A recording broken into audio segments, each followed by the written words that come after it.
अस्सलाम वालेकुम जी। हम वोकैबुलरी सीरीज़ को लेकर चल रहे हैं। लफ्ज़ है जी सैक्रोसैंक्ट। सैक्रोसैंक्ट कहते हैं किसी भी चीज़ को, उस चीज़ को जो मुक़द्दस हो, काबिल हुर्मत हो, मुतबर्रक हो। मतलब ये है कि जैसे मस्जिद मुतबर्रक होती है मुसलमानों के लिए, हमारे जो क्रिश्चियन भाई हैं, दोस्त हैं, उनके लिए संडे यूजुअली सैक्रोसैंक्ट दिन होता है क्योंकि उनका इबादत का दिन होता है। सो एनीथिंग विच इज़ जो कि काबिल एहतराम है वो है। एक क्रिश्चियन दोस्त कह रहा है, I am willing to help on my weekday. मैं ठीक है, मैं आपकी मदद करूंगा हमारे हफ्ते के आखिरी दिन के अंदर, but I am afraid my weekends are sacrosanct. लेकिन मसला ये है कि भाई मेरे जो वीकेंड होता है वो सैक्रोसैंक्ट मुक़द्दस होता है क्योंकि संडे को उनकी इबादत का दिन होता है। लफ्ज़ है जी सैलिएंट। सैलिएंट कहते हैं नुमाया को, उभरे हुए को, मुमताज़ को कहते हैं सैलिएंट। कहते हैं ना वो सैलिएंट फीचर्स किसी चीज़ के, मतलब उसके उभरे हुए नुमाया features. Article presents the salient facts of issue closely. ये जो आर्टिकल है ना, ये प्रेजेंट करता है, आगे रखता है, शो करता है सैलिएंट फैक्ट्स, जो नुमाया हमारे हकायक हैं इशू के, उनको प्रेजेंट करता है। लफ्ज़ है जी सैली। सैली कहते हैं किसी पे झपटना, अंदर से निकलकर हमला करना, यकदम से भरपूर फौजी हमले को कहते हैं। धावा जिसे कहते हैं, धावा बोलना, उसको कहते हैं sally. The troops made a sally into enemy territory. जो ट्रूप्स थी, जो फौज थी, उन्होंने धावा बोला एनिमी की टेरिटरी पे, रिटर्निंग विद 10 प्रिजनर्स, और वापस आए 10 कैदियों के साथ।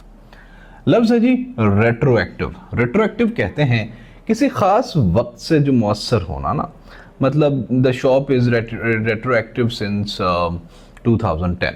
ठीक है, क्योंकि ये retroaction is something that related to a specific time से ना, उसको कहते हैं।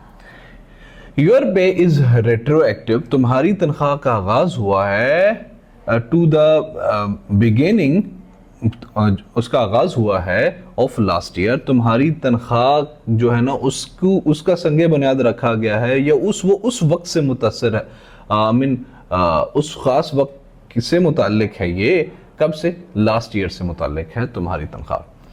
लफ्ज़ है जी रेट्रोस्पेक्ट। रेट्रोस्पेक्ट कहते हैं गुज़िश्ता को, जो माजी से मुताल्लिक होता है, उसको कहते हैं।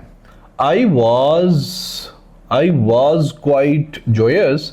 मैं काफ़ी खुश मिजाज था। इन रेट्रोस्पेक्ट, माजी में, मैं माजी में काफ़ी खुश मिजाज था। But now tension has made me a different person. अब परेशानियों ने मुझे एक अलग ही इंसान बना दिया है।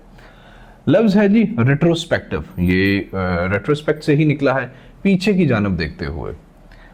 This rule will be applicable from the retrospective effect. लफ्ज़ है जी रिवैम्प। रिवैम्प कहते हैं किसी चीज़ को बेहतर बनाना। किसी चीज़ में अगर कोई मसला है तो उसको, उस चीज़ पे ख़त्म, मसले को ख़त्म करना, उसका बेहतर वर्जन तैयार करना। The department was revamped to improve its performance. जो डिपार्टमेंट था उसको बेहतर बनाया गया ताकि उसकी परफॉर्मेंस अच्छी निकले। लफ्ज़ है जी रिवेल। रिवेल कहते हैं खुशी मनाना, ऐशो इशरत करना, रंग रलियाँ मनाना, बहुत ही इंजॉय करना। They revelled all day and all night after their exam. अपने इम्तिहानों के ख़त्म होने के बाद उन्होंने रिवेल किया, बहुत इंजॉय किया। लफ्ज़ है जी रिवर्शन। रिवर्शन वही रिवर्ट से निकला है, किसी को पीछे वापस लेके आना, कि कोई भी चीज़ का वापस मुड़ जाना, कलाबाजी को कहते हैं। कोई भी चीज़ अगर ऐसे जा रही है तो अगर वो 180 पे वापस आना शुरू हो जाएगी, वापस हो जाएगी, तो उसको रिवर्ट कहेंगे। The new procedure are being seen as a reversion to old. लफ्ज़ है जी राइफ। राइफ कहते हैं गालिब को, फैला हुआ, जो आलमगीर हो चुका हो, जो आम हो चुका हो। भाई राइफ इज समथिंग कि जो हर जगह पे वही चल रहा है। He leads a government in which corruption is rife। वो ऐसी एक सरकार चला रहा है जहां के अंदर करप्शन आम है, राइफ है, वो आलमगीर हुई पड़ी है, हर बंदा करप्शन कर